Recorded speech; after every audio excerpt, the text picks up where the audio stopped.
Thank you for joining iMeet. When you hear the tone, you will be the 12th person to join the meeting. I'm with the Education This Steering meeting is Committee, now being recorded. and I am the Instructor Liaison Subcommittee Chair, and it's my pleasure to moderate this session today. You know why we're here. We're here to discuss how and the best methodologies to give student feedback. We have three and I don't know where we're going to go to. Leave it to them. But we have Erin Crispfield and Fred Leaflor and so I'm going to ask each presenter to give a very short intro as before they speak. I'm going to ask everyone to put their phones on or microphones on mute unless you're speaking, because we have a lot of background noise potentially. For questions and answers, I'm going to ask that you either type into the comment box or raise your hand. I'll try to be aware of all the comments and raised hands and approach you when it's appropriate time. This is a professional development session that was arranged. We had discussed possibly doing a symposium. We're going to do a series of these instead for the time being, and I welcome you all here. And at that, I will say, the floor is yours, you three presenters. Thank you. So Fred and Daryl and I are going to be co-presenting this workshop or this webinar. I'm just going to start by telling you a little bit about what we hope to achieve today, and we will go from there. You'll hear from all three of us throughout, and we'll have some questions for you as well. So we're looking at exam feedback. We're going to look into the why, what, and how of feedback, particularly as it relates to exams. We're going to consider the value of feedback, look into some effective feedback, and explore some techniques for providing feedback. And this slide is one that Fred has prepared for us to give us some context. So over to you, Fred. Thank you. For all the instructors, we all have instructor and examiner. You'll see that last bullet.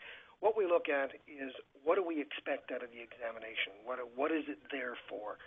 And this one statement or one way that I've phrased that the student be able to demonstrate an adequate understanding of the materials. In other words, that we've only got them for 16 hours. How can they show us or demonstrate to us that they understand the materials? So that's the basis of the examination itself. The next bullet is there's a number of reasons, perhaps, how the students or why the students say what they say. And they're not always effective in getting across the information. In many cases that I have encountered, that I have to infer and sometimes just outright guess what the student is trying to say. Over the years, I found that that's really not a very effective way of marking an examination. And so I've moved on to the don't guess, don't presume, tell me what you got. And if it doesn't make sense and I don't understand it, then I can't give any marks for it. The last bullet. In some cases, the instructor is not the examiner. I wanted you all to recognize that, and there is a history for that in CSSE. It doesn't exist as much as it did before, but it's going to become more prevalent as we move forward.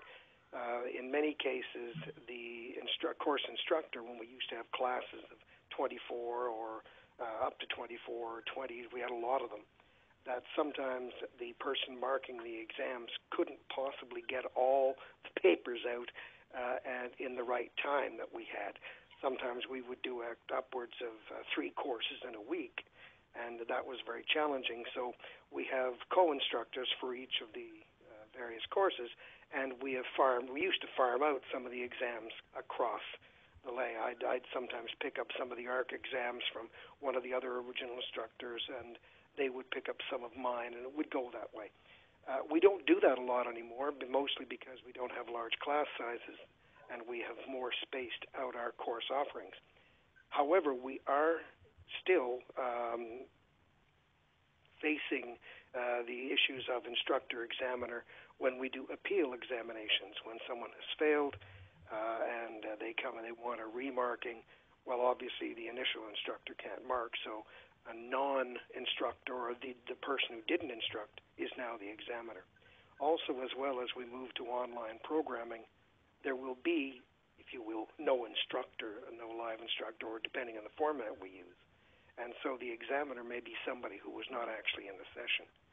So that's why I brought this up. The instructor is not necessarily the examiner. And that was that point. Thanks, Erin. Thanks, Fred. Just to clarify, for online courses, the intent is for those to be cohort-based instructor-led courses, not self-paced as with the previous ONL. So they would be still instructor-led, instructor doing the exams. So I didn't know that. Good, thank you. Yeah, sorry. So the first question we're going to look at then is why provide feedback? This is a quote that summarizes a lot of the research out there. It's widely referred to in anything you look at on how to give feedback and the value of feedback. And we do want to look at how this translates into adult learning and into training specifically.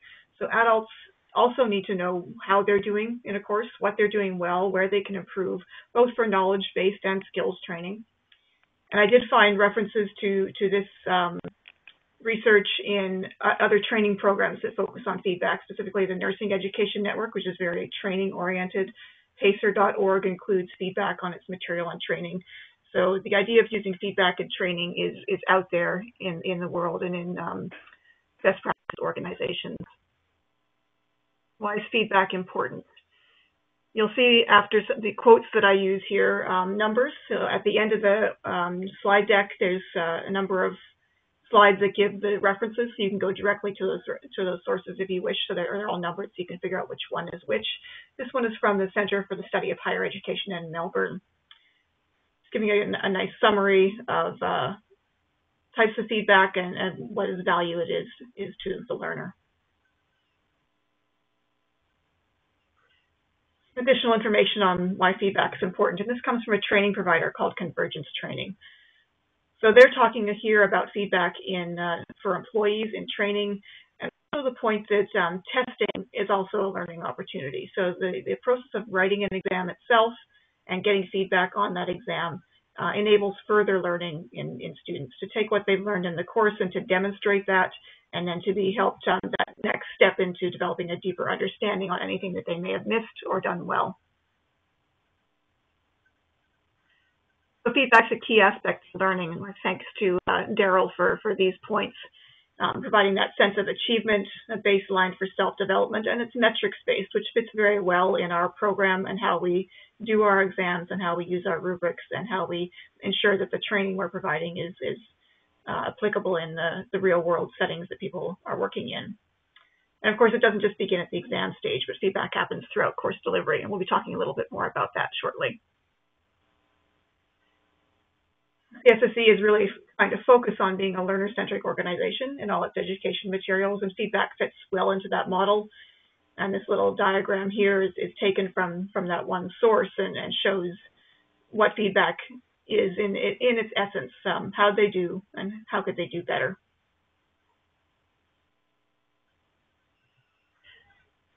What are some objectives of feedback then? Your presentation team today, Daryl and Fred and I all agreed that we don't like the word justify here. We would rather use the word explain. So feedback is to explain to students how their mark or grade was derived by showing them what they missed, what they did well, where they still need to do some additional work and thinking.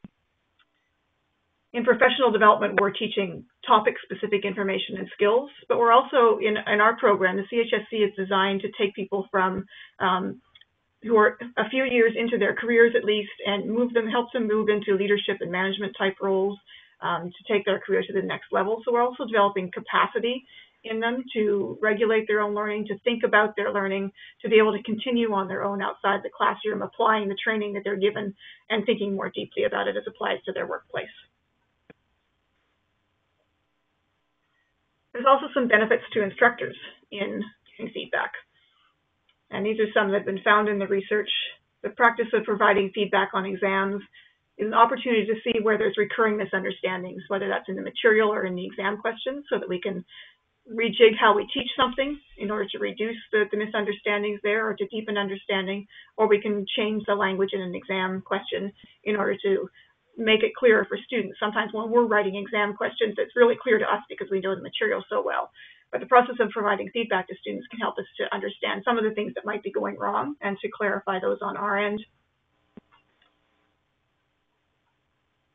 And hopefully reduce complaints as well. Students see the connections between the feedback they're given and the grade that they receive and the rubric and exam requirements. That helps to reduce complaints from students. So some questions for discussion here. So a reminder, if you want to reply to these, you can type into the chat box or raise your hand, and Stuart will call on you. When he does call on you, remember to turn your mute off again so your mic comes back on. So I'm curious, I'd like to hear from you why you think students might ask for feedback and what they might do with the feedback received. Let's start with those two questions. Why might students ask for feedback, and what might students do with the feedback received? So Stuart's going to facilitate that discussion.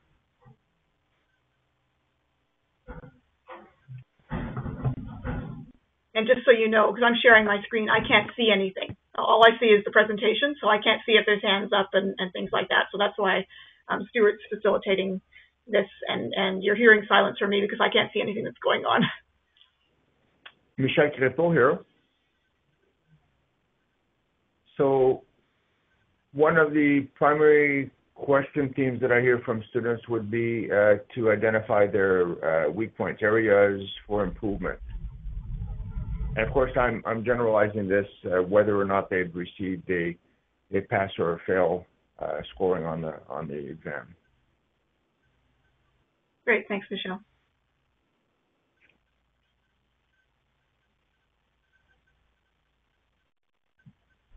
Other thoughts why students might ask for feedback or what they might do with that?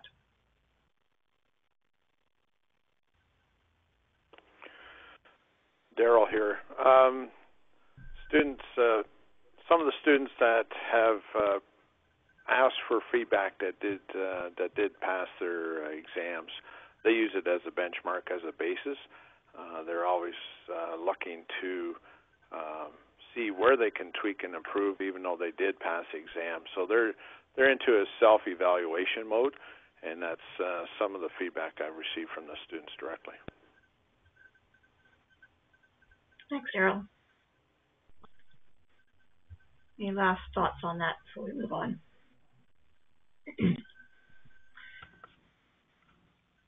Hi, it's Ryan here. I think one thing that I hear from students is that they want to incorporate what they wrote down as solutions in the case study into their own workplace, and so they're looking for feedback to improve on those solutions. They want an actual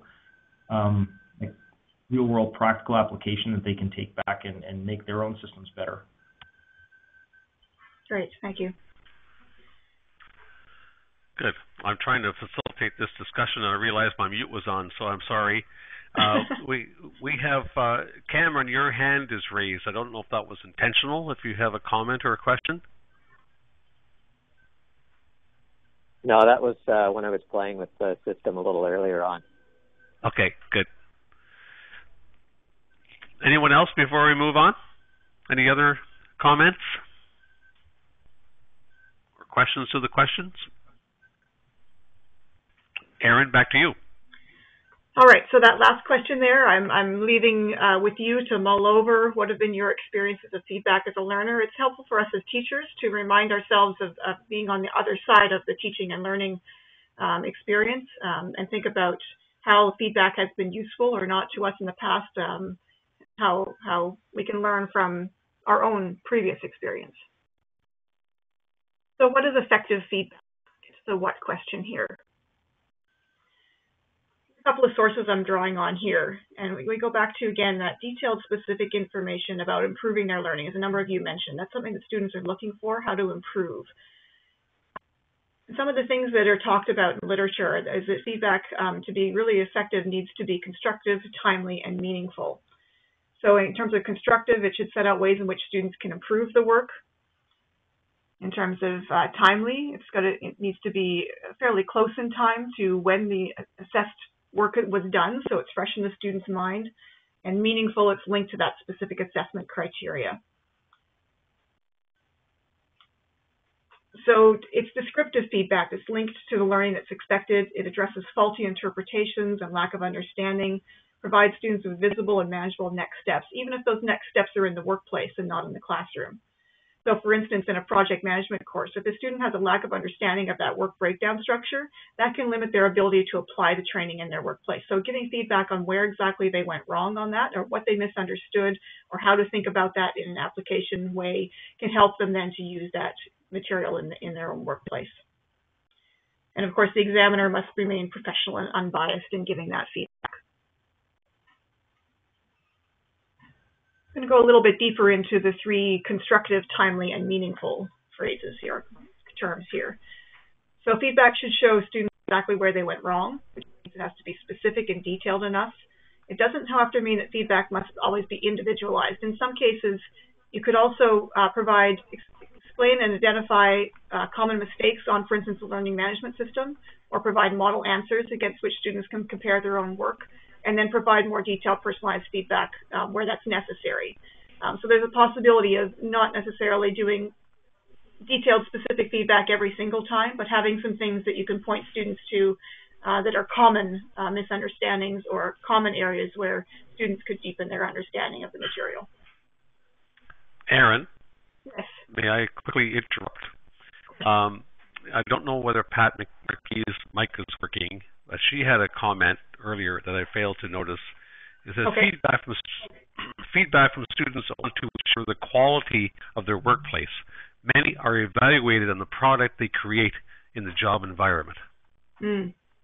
Yeah, and I can see where that may be really crucial in training programs specifically, because what they learn to do in our two training courses is to actually develop a product that they're then using as a consultant or in their workplace, which they're then assessed on. So that's very important. Thanks, Pat. So the research always also points to some things that students find unhelpful in feedback. So these are things we can think about and try to avoid when we provide that. Too general or vague doesn't necessarily indicate where students can improve. So things like just saying this is weak or this is incomplete doesn't tell students exactly how they can improve on that. Lacking guidance. Feedback's intended to help a student progress from where they are to where they should be at the end of a period of work. So providing some additional guidance is helpful there. Students find it unhelpful when feedback is only focused on the negative. So it's useful to provide some positive feedback as well. It should be just as specific and clear as any negative feedback provided. And the other thing they find unhelpful is that it's unrelated to assessment criteria. And we'll talk when we look at techniques about connecting your feedback to your rubric as a way of providing links to that assessment criteria. So if those are some things that students find unhelpful, here are some things that students do find helpful, some attributes of effective feedback. A second to read that quote. So the three words that jump out here are developmental, encouraging, and fair. So encouraging is just providing that positive as well as constructive feedback.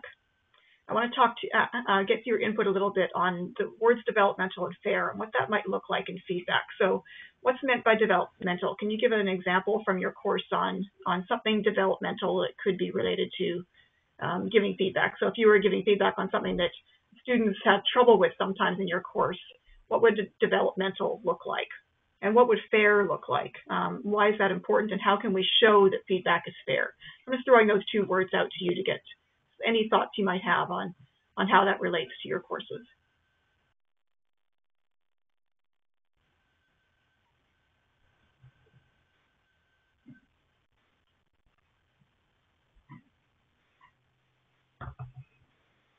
Unmute here and ask for any comments or questions, or raising hands or typing comments, whichever is easiest for you. Yeah, and I'll rephrase that while you're thinking. So I'm trying to understand when we talk about feedback that's developmental, feedback that's fair, what that might look like in our courses, providing feedback on our exams. Any thoughts you have on that?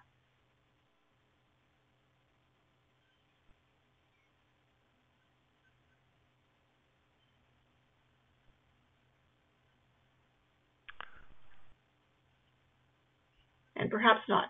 Perhaps those are things to think about. Developmental, from my perspective, continues that learning process. It gives feedback that helps people to make connections that they're maybe missing or to think about things more deeply. Showing that things are fair goes back to what students expect it to be related to the assessment criteria, to be clear if they lost marks, why they lost marks, or if they did well, why they did well. Is there anything else, Stuart? Right here. Yeah. It helps when I unmute the telephone. We're going to talk in a few minutes about the timing of various types of feedback, of the two main types. So in the developmental feedback, one of the ways that we do it, especially in courses that have work groups, and we build in developmental and fair almost in the same breath, in that we frequently, and the instructors that I have had the pleasure of sitting through and also working with, they use the exercises to bring the students along. There's usually some performance exercise of some type or another. And how I have seen people keep it fair is that while the table is doing the work, or the table reports on its work, there's always the individual variances of some students. And if you're walking about the classroom, you actually see those that get it, those that do not.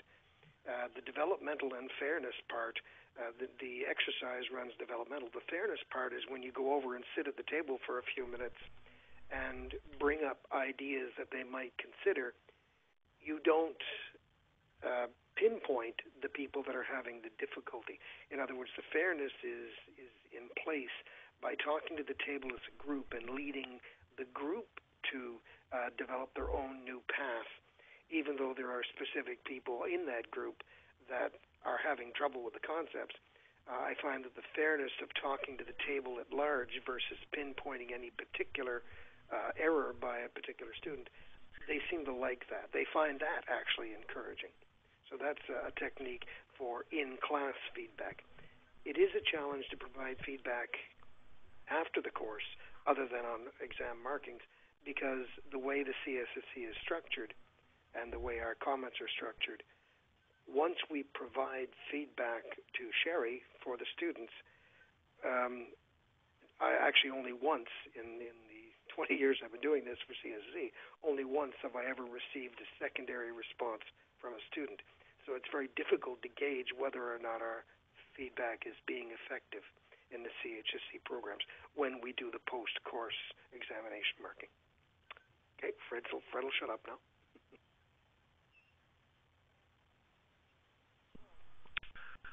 I see no hands raised or typed in comments, but anything else? Any other questions, comments? All right, back to you, Erin. All right, so we've looked at the why and the what of feedback. So the why give feedback, what the value is, what effective feedback looks like. Now we're going to get into techniques for the rest of the session and look at a variety of techniques for providing feedback. So as Fred referred to, we're talking about two kinds of feedback, related formative and summative feedback, and often that's interpreted as being about the timing of the feedback, which is part of the case. It's also formative is feedback, it's to say feedback for learning, and summative is feedback on learning. So it's related to the purpose as well as the timing of feedback. So formative feedback is what people mostly have in mind when they think of feedback. It's constructive, it's used to improve learning, it occurs during the learning so students can act on it and it's not punitive. In other words, there's no marks attached to it. Students advance their understanding through making mistakes and then learning to correct or avoid them. Summative feedback is seen as the final judgment on student achievement. So in our types of courses, an end of course exam, that's summative feedback is the grade there, the judgment on how well they have learned throughout the course. It can be accompanied, though, by formative feedback. So on a final exam, formative feedback can still be part of the feedback, even though it's a summative assessment, when we're giving that feedback for learning to help them develop further, help them to understand what they've missed and to continue to improve. I'm going to hand over to Fred for comment on this and then Daryl for input before we go to the next slide. Any further thoughts on formative and summative feedback from the two of you? Well, Fred, actually, I didn't realize this slide was next after I made my comments last time. But formative, yes. The in-class, it's mostly all formative. We do a summary at the end, but it's not any form of assessing how the students respond. The formative happens throughout the actual class time itself. There is, as Aaron noted, and you'll see in some of the techniques that are used by Daryl and I, that there is guidance, there is guiding words in our summative feedback for the exam. It's not as detailed as, of course, you get in a class. So there is something. We do tell them what they did wrong or how they've done wrong or the approach they've used doesn't meet our expected standard. So when we give them a summary at the end, as Aaron says, there is some formative, some developmental work that they can do. But again, we don't know if they actually use it or not after the remarks go out. Fred's done. Daryl here. Yeah, in our courses, both aspects are used, formative and the summative. Whether it's using the examples or open discussions after group activities, we will take a general lessons learned approach, or will engage the students themselves in sharing techniques that they've used, both for enhancing their learning and techniques that they can take back to the workplace. So it's not spelled out specifically one format versus the other. It just happens as we deliver and work through the various exercises on the course. I'm done. Great, thank you both. I think it's a good point that it happens as you teach, as this is a natural part of the teaching process that you all do. And what we're doing today is giving a little bit of theory to that practice. So here's a specific set of techniques that can be used to give feedback, starting with affirming what they did well. We've alluded to that already, that it's important to tell students what they did well on an exam. Correcting and directing. So we do need to correct students' mistakes, but that's more than just telling them what they did wrong, also directing them to the right answer, so correcting and then directing. In our courses in particular, pointing out the process is very useful because we have, with the various things we do from consulting to training to project management, they're very process-oriented types of courses in some cases. So pointing out what step or element was missed is a good way to give feedback. That's particularly important in training, as missteps can lead to failure or problems in real-world situations if they skip something when they're actually using what they learned in the course when they get back to their workplace. Coaching is the art of using questions to help students help themselves and to continue learning. And that's a strategy that's particularly good for more advanced learners. And we do have a range of learners often in our classes. So coaching is something that can be useful for those who are more senior, more advanced, know a little bit more about the subject already. And these are all formative techniques that can be used even on a summative assessment like an exam. Over to Daryl. So feedback is a key aspect of learning. We've all agreed in that in principle. It does not begin at the exam stage, but it is throughout the course delivery, and many of the courses and instructors that I've talked with, we do this as we deliver and provide feedback all the way through. During the course activity, feedback is provided. Now I'm speaking specifically here to the consulting skills course, and that's at the beginning of day 2. The proposal presentation wrap-up includes a group discussion following the lessons learned format. This then engages the students, and for those that may not have the experience from industry yet to be engaged in those activities, it actually helps them take away another tool, quiver in their arsenal to take back to the workplace. So basically, I explain the format and then ask the simple question as it's here on the slide. What went well, what did you like, and what could we do better? And I let the groups talk amongst themselves, and they share what they liked about each other's proposals and presentations, and then I have a summary of high-level things that, if they haven't covered off, I will bring to the table and talk about delivery and content. Okay, next slide. Overall exam, general feedback, agreed. Positive feedback is key. Nobody likes to be pointed out the negative all the time, even though there are ways of diplomatically putting it out there.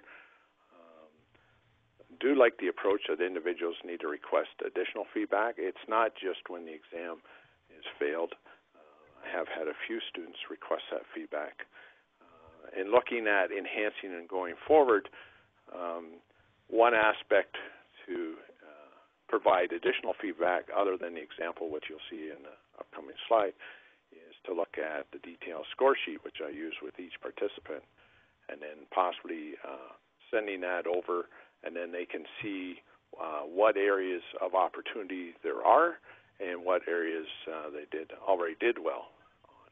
So as we go forward as a group, looking at a common approach, of course, is critical because in some cases, like parts 2 and 3 on the consulting skills exam, actually has the marks beside each question, so the students already know what they're targeting or shooting, where I know other courses don't have that out there. So possibly looking at giving a summarized feedback on part 1, 2, 3 or ABC may be a common ground for going forward as we as a group look at where we're taking this to the next level. General release of all exams. This is just a bit of a watch out. Sending out a blast. Here's your exams. Thank you very much. Here's your, the feedback. We just have to be prepared as a group to be able to manage that possible Q&A, opening ourselves up for challenges. Some people wouldn't maybe think to ask a question until they see their exam score, and then again, we must be ready for the feedback. Okay, next slide, please. It's over to Fred.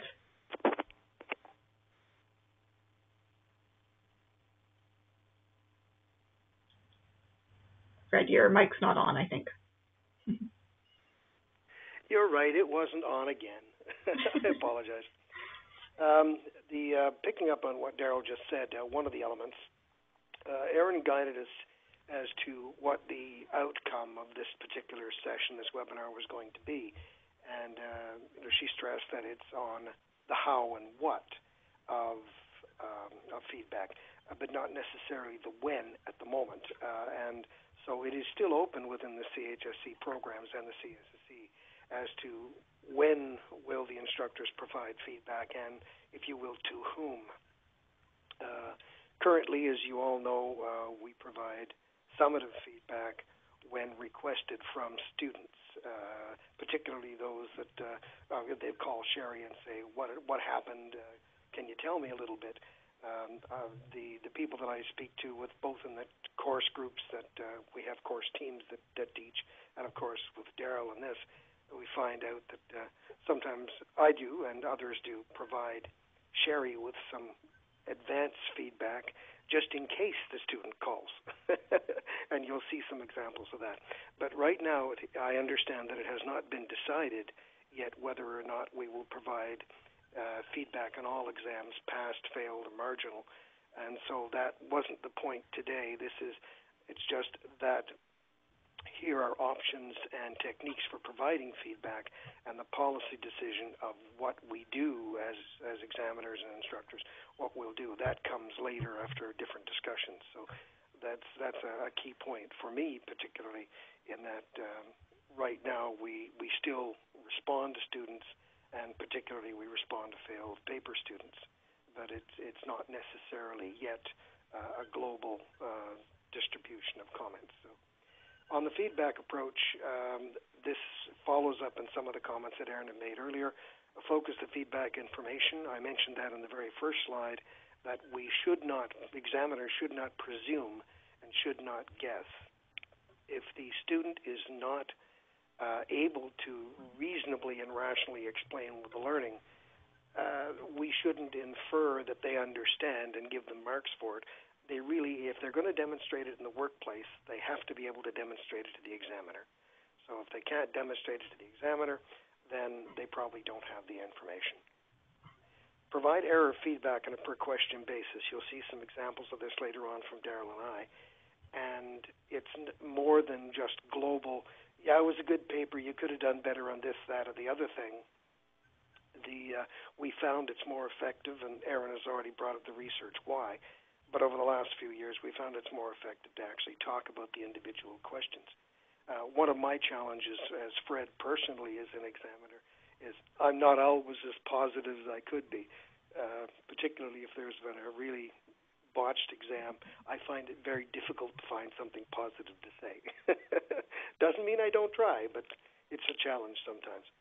The other element about these examinations, when we give our error feedback, we must watch out that we don't necessarily just write out the answer to the question, because, of course, others may see the response, and if we've put all the answers out to the questions, rather than letting the individual students develop their own answers, that's not helping anything anyway. The bottom bullet for the Applied Risk Communications, Essentials of Risk Management, and Obligations and Liabilities, those three courses actually have sample marking guides. We have a series of questions, and over the years we've developed what is a model answer. Particularly on ONL, Dan and Michelle and I have put together compiled answers, typical answers for the questions. And over the years, at least on my side, and I think the other gentlemen have done it, is that if a student has got a particularly good answer, then I'll stick that in my little box that says, here's ONL, here's good answers. And so over the years, the students are now, their answers are being compared to the answers given by their peers rather than the answers given by just the examiners. So in some, and maybe there may be other courses, of course, that have sample marking guides. I don't know.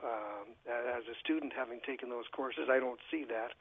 But that may be something that we could chat about in a little while when Aaron opens the mics to see if other courses do have sample marking guides to provide consistency amongst examiners and instructors.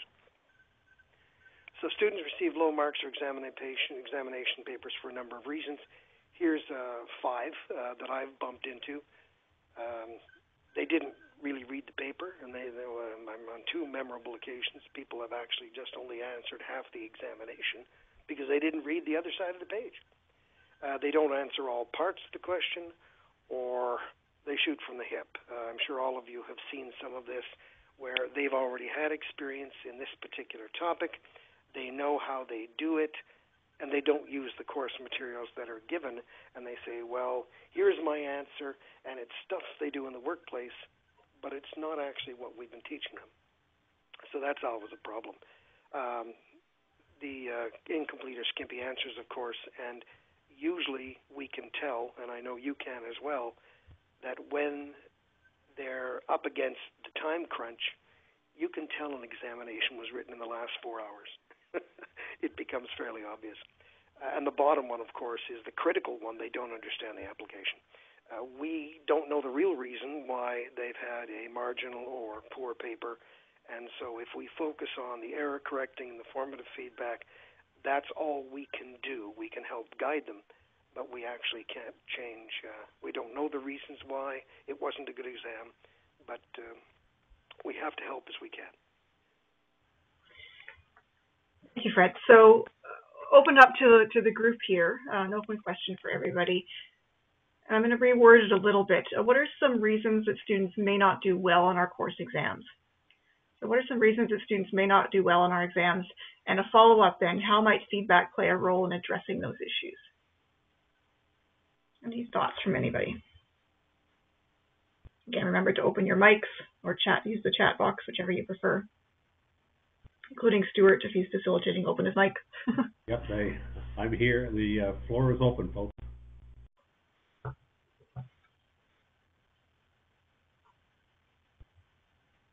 Reasons why students may not do well in the exam.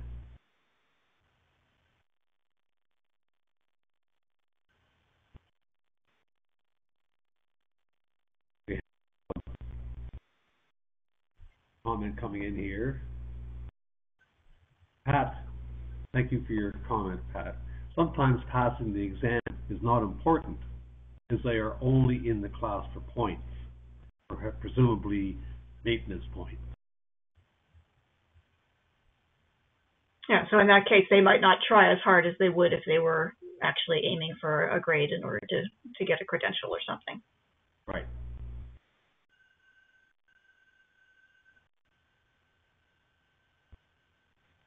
On that Michelle, point, Fred's question. I'm sorry, let Michelle speak. Yes, just as I'm thinking about this in the context of the points that Fred highlighted on the previous slide, and again, it'll be a different answer depending on when in the sequence of multiple courses a particular participant has attended the course I'm marking.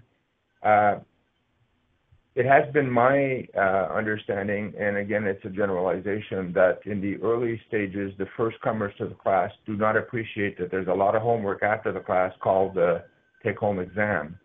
And most students do not appreciate that the number of hours to be invested to be successful on the exam may in some cases equate, if not exceed, the total number of classroom hours.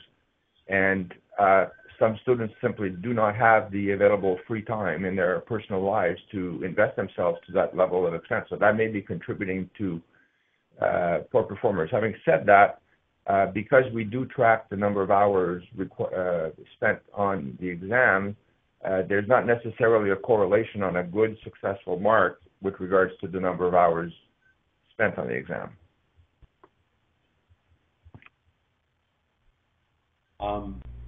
Erin, another comment from Pat. Some participants do not have the background knowledge to provide quality answers to attain the grade. Right, yeah. Good points as well from Michelle and from Pat there. I'm going to move us along because I'm aware of the time. So we're going to look at another technique we can use here. That's using your assessment rubric. So this is a way to guide the interpretation and grading of student work. It helps basically the instructor to organize their feedback, and it helps students to understand that feedback as well, because they can see how it relates to the criteria for assessment, see what went wrong, what they missed, how they can improve. Also shows why the grade may be lower in a particular area or overall. A way to organize the feedback is to give a comment on each of the assessment criteria then. So use your rubric actually as a structure to provide your feedback comments.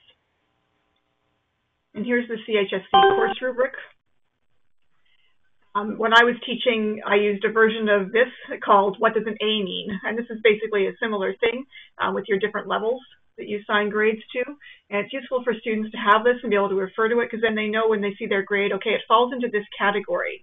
So then a way we can apply feedback or provide feedback to them is to reference the level that they fall within. So for instance, in level 2, a comment on what application of knowledge and skills was demonstrated well, and a comment on where the understanding was flawed or limited and how it could be improved. And that would show why they fell within that level 2. Or in level 3, to show what was adequate, how it was limited, and what would have been needed to get them from minimalist understanding to thorough understanding. So again, using that rubric as a framework for providing feedback. Another technique here is 3 different types of prompts. For those of you who are familiar with Bloom's taxonomy, the reminder prompt relates to recall and knowledge. So it's reminding them of, in a particular point in the course, we talked about this. And in your answer, you missed information from that discussion that we had in the class. A scaffolded prompt helps people to build on what they learned, so pointing out what they understood well in a particular area, what they missed, and how they could have deepened their understanding or showed a better application of that in the case study, whatever is related to the exam there. So scaffolding helps them to see what they did well and where they could make improvements to deepen their understanding or better their application of something. An example prompt is just that. It gives an example of how they could have done it properly. So if a student is doing something, applying something incorrectly, like applying a risk matrix incorrectly, an example shows them how it would be done correctly. So the next section, we're going to look at some specific examples of feedback on a good exam, feedback on marginal exams, and some scoring as well. So over to Daryl. Okay. Exam response approach. So during the exam marking, for the consulting skills course, I utilize key comments are put on the side of each section, both covering the positive points and, of course, the missing or weak points. The section is scored, and in this area, if they do request feedback, I've already done a bunch of the base work to respond to the student. So it's in the case of my marking technique, there is not a lot of extra effort for me to answer a question when it comes in. I currently spend about 3/4 of an hour to an hour and a half to mark each exam because I take this approach. Earlier on in one of the earlier courses, I didn't do this technique, and what happened was when somebody wanted the feedback, I basically had to go back, reread their submission of the exam, and basically put together a summarized response to help them understand where they could have done better. At this point in time, only exams that do not meet the passing grade, I save those as a PDF with my comments down the side, and I send that along to Sherry to forward along. And as well, with those exams that do not pass, I have a detailed scoring summary sheet and detailed marking sheets for the students. Again, at this point in time, those that do not create or receive a pass mark, I will send everything over, and then Sherry gets an overall class exam summary so that it kind of prepares her in advance in case somebody is going to contact her. So the technique that Earl is going to demonstrate here is comments in the margins. So asking open questions, being specific and using full sentences. Open questions can be a very effective way to prompt students to think more deeply about the topic and to provide evidence or to clarify language. It links quite well with the coaching technique that we talked about earlier. And taking a little more time to write longer and perhaps fewer comments in the margin will help you identify for students exactly what they've done well or poorly. A lot of comments in the margins can be overwhelming for students, and then they don't pay as much attention to it. So fewer comments that are more specific and a little longer is a better approach to use.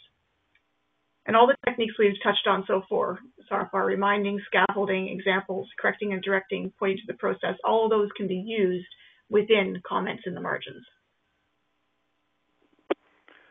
Okay, so this is an example of one of the exam submissions where the student scored quite high overall.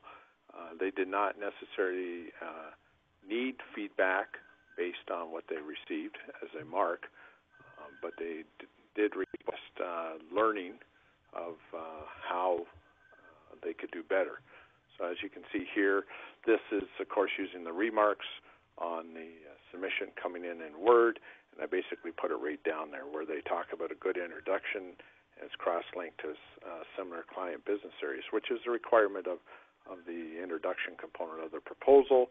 I talk about, if you look at the third comment down, referencing to key tools and techniques as required in this section. So here what I'm doing is they had some material in there. There could have been some areas or opportunities for them to enhance that section, and this is where I'm providing them with the constructive critiquing to take it to the next level if they need to apply this in their workplace. Okay.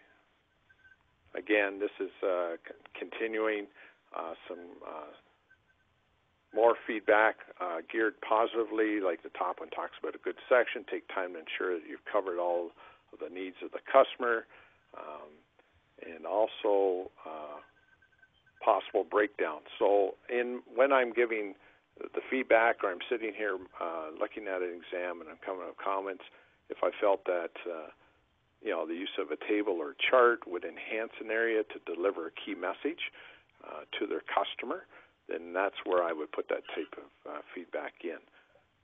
Okay. So that was the positive. This is a failed paper example where I still try to give them the positive, even though they lacked content. I try to start out with the positive aspect, and then I come back around and talk about where they could enhance or improve their overall delivery of the material that was required.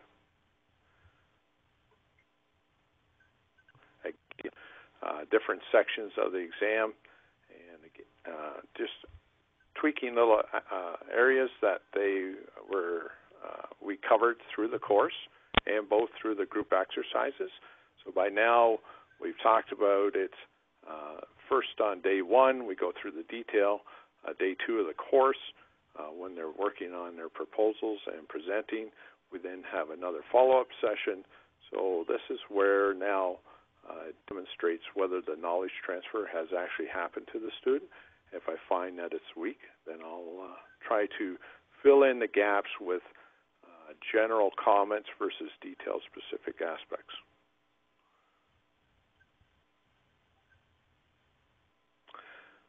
This is the detailed marking summary.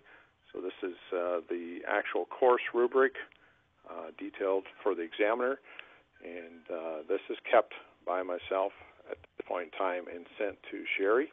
So as I'm going through, I'm gathering scores based on what is required and what is the possible marks versus the actuals.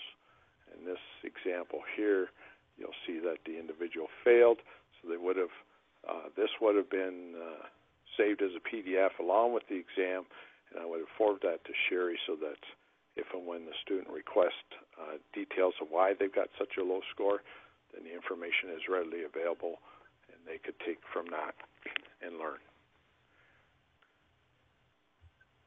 And this is just a sample of what I currently use as one of my tools, which is an overall course student summary.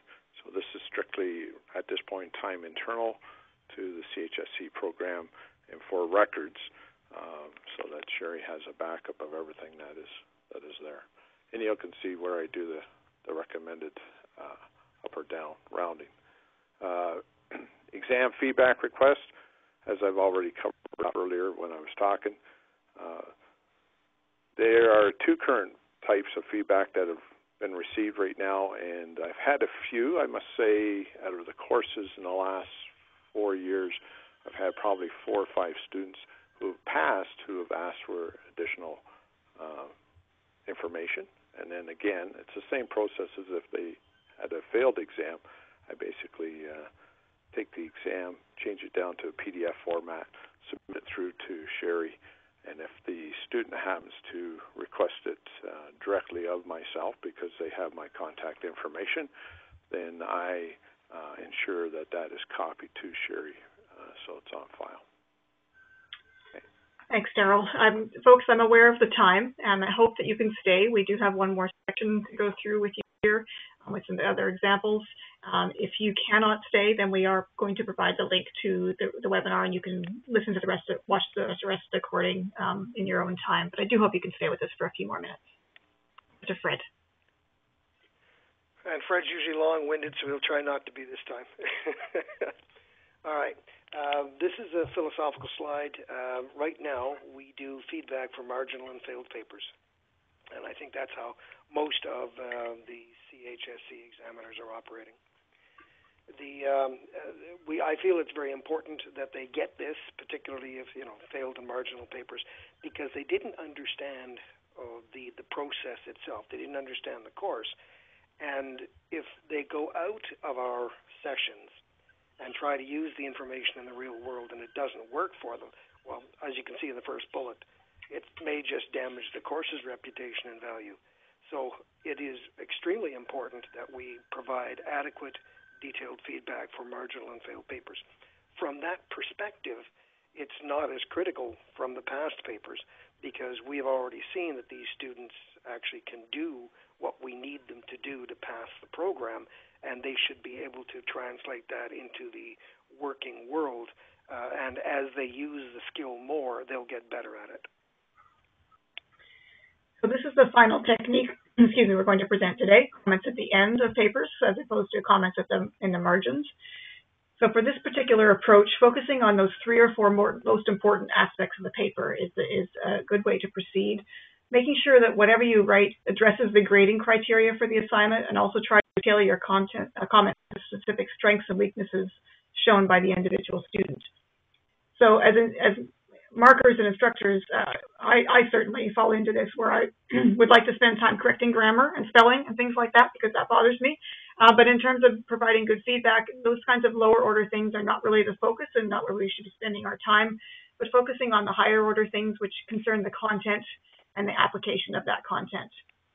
And again, techniques, all the ones we've touched on, like reminding, scaffolding, providing examples, coaching and directing, pointing to process and coaching, can all be used for comments at the end as they can for comments in the margins.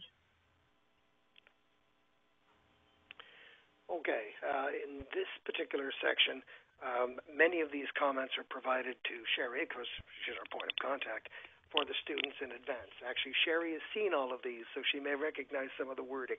This particular first one, the student failed 66, and this is the one where I had mentioned before, the student only answered half the questions.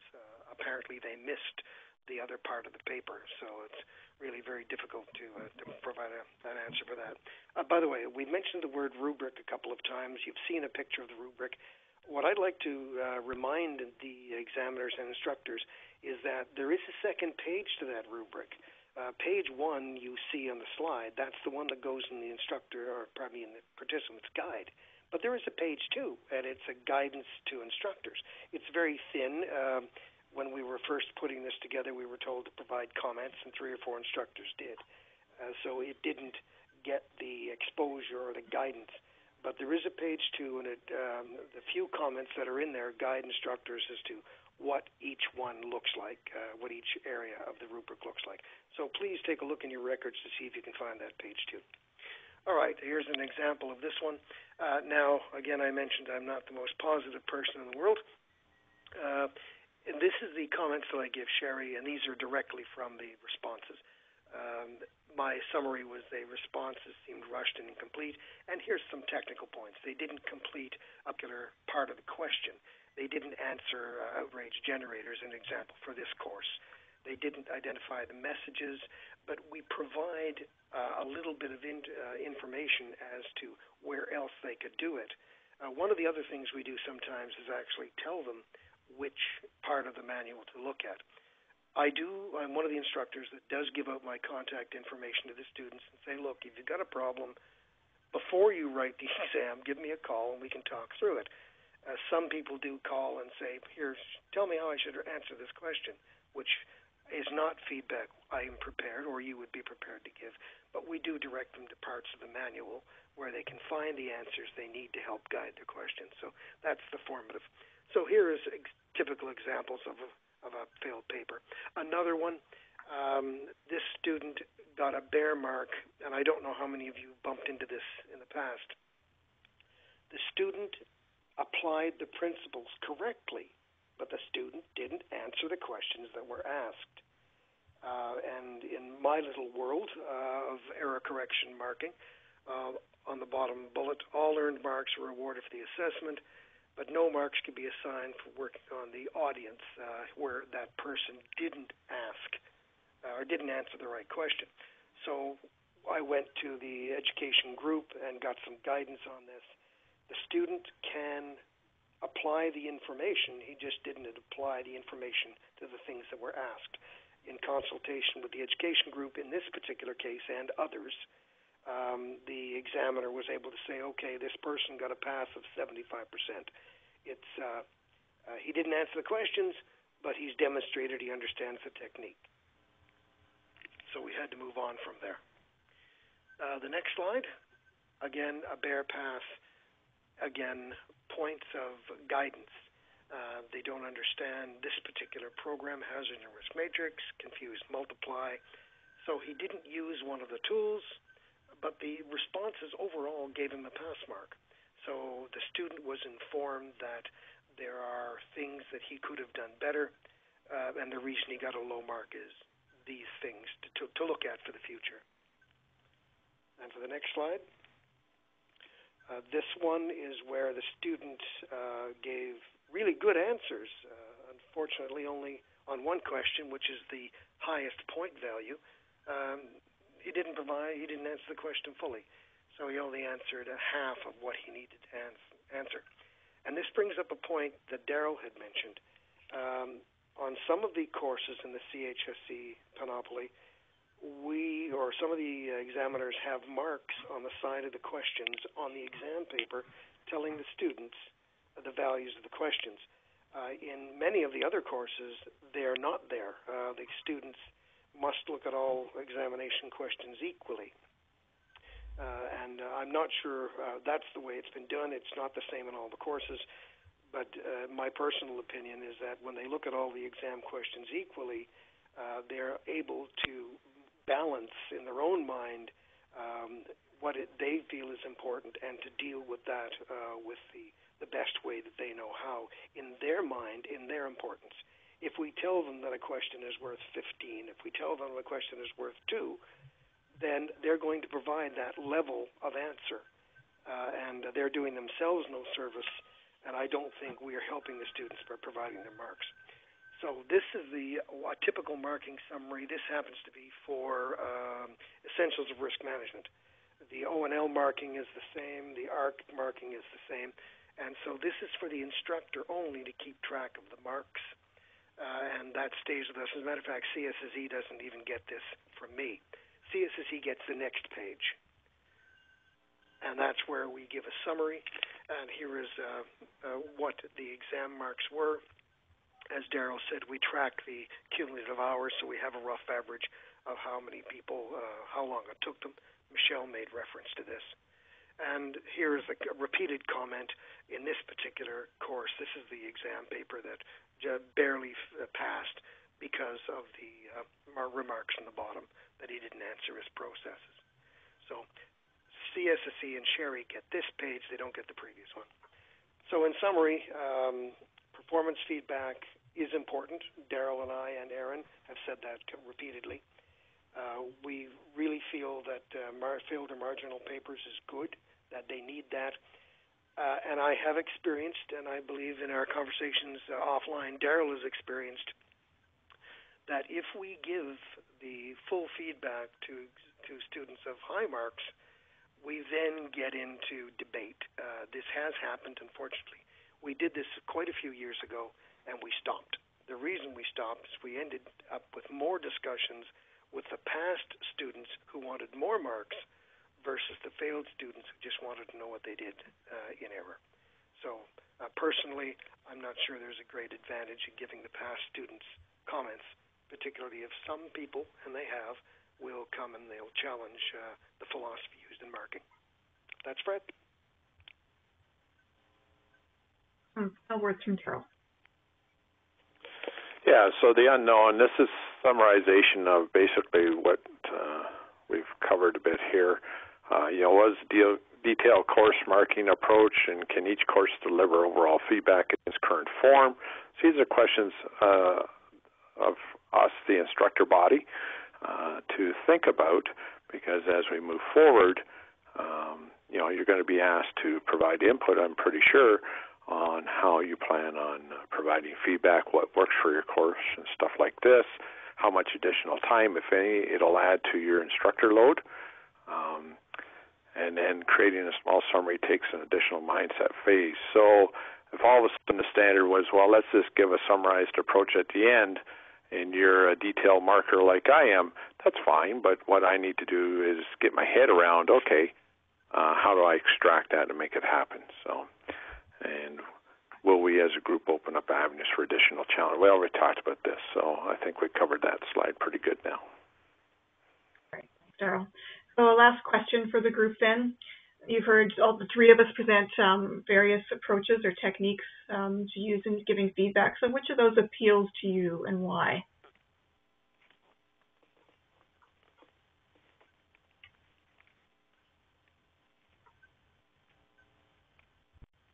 We still have folks with us? There's definitely no wrong answer. This is just, what people... Well, comment from Fred.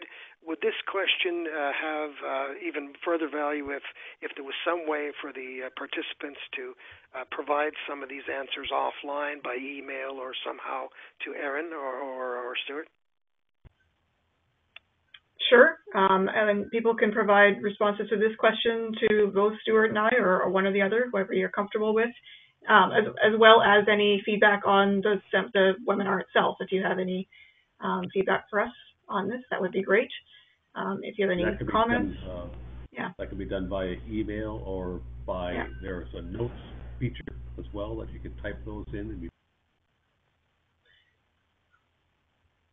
can use the chat window on the screen there if you like to do that before you leave, and or feel free to send us an email.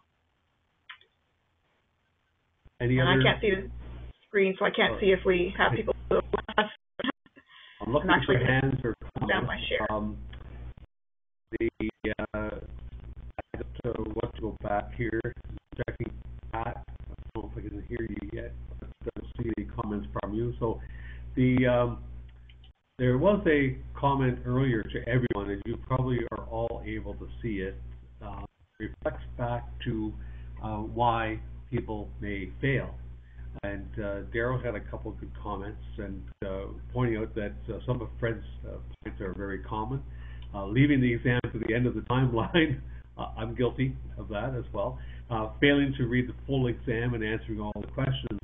Also, some people are taking the course because they have been told to attend, and not because they want to, and they're not necessarily self-motivated. So that is a comment there to everyone from Daryl, which you may have seen. I apologize if I'm reading something you've already. Pat says she's still here, but no microphone yet, so I don't see another comment or question from Pat. Are there any other comments, closing comments or remarks or questions of our three facilitators here, Aaron, Daryl, and Fred? Michelle here. Just an additional comment, which actually may be more of a topic for a future discussion, and it was peripherally addressed in a couple of comments earlier by Fred when he had one of the slides up saying, more feedback provided to those who have failed the exam as opposed to those who have passed for the reasons he listed on the slide. Now, putting my hat on here briefly rather than as an instructor, as a facilitator to achieve a professional credential. And I just want to raise a yellow flag that by giving too much information under the feedback, it places potentially the course delivery from a feedback perspective in a conflict of interest with a granting of a professional accreditation. So I've been involved with some professional accreditation boards where they very, very clearly and explicitly impose a vow of secrecy with anyone who's a candidate for the exam, and they're not to share or discuss the exam contents with anyone. In the CHSC program, I do not see that level of insistence on documenting that confidentiality. And I'm concerned that putting too much information in the hands of candidates, whether it's a pass or fail, may expose the sharing of that information for future candidates to basically reduce the standard that we apply to evaluate people. I realize some courses are more easily circumvented in that manner, but I just wanted to bring it up for future discussion, not necessarily for today. It's just a concern that I have as an instructor. For that reason, I typically do not give feedback to anyone who's achieved a pass score. I will only give feedback to someone who's at a fail score in order for them to improve, and for the reasons also that Fred highlighted. So just a general comment for all here.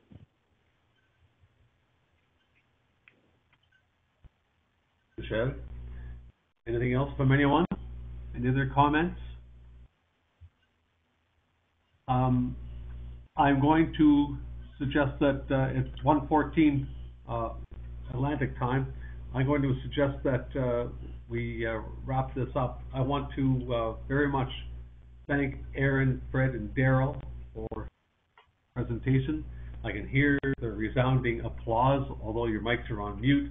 But thank you all. And the proceeds of this, the audio and the slides and whatnot, will be others that were not here today. And then hopefully we can share this around and have further discussion on it. Some of the key points. I thank you all for joining.